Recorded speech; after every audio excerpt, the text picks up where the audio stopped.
adından bergelo mening rostumi benden mata çiyleme adından bergelo mening rostumi benden mata çiyleme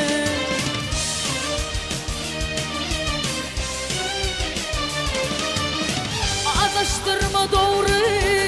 yolum evrime Evrige dinleme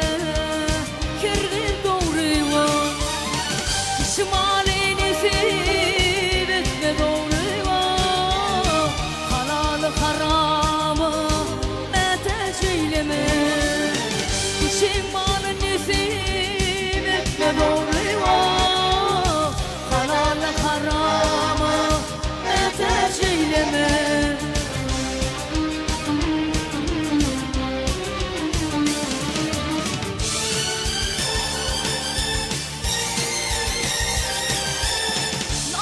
köprüsünden ölsem geçmemin Kermel bol zamalar işten kaçmamin Elinden bir kez o şarap içmemin Sağ eli sol ele mete çeyleme Elinden bir kez o şarap içmemin Sağ eli sol ele mete çeyleme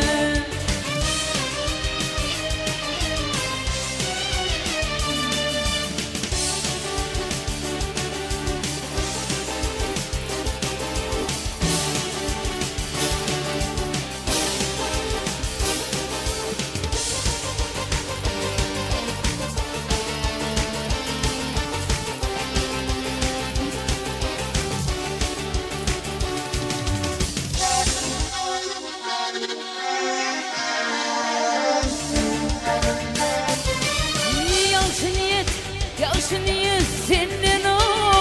dileğim köktür Acıtıdır dilin çıkan boroktur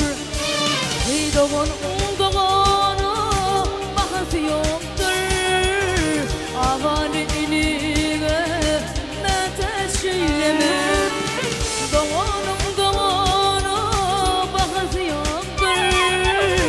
Avani ilige mete çeyleme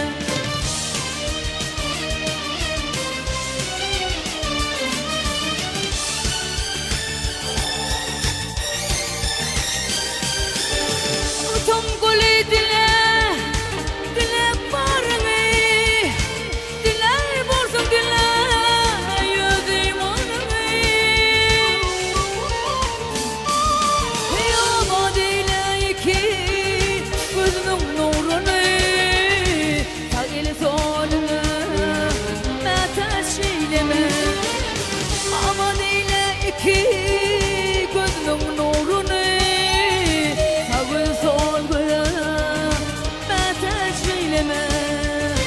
Sen benden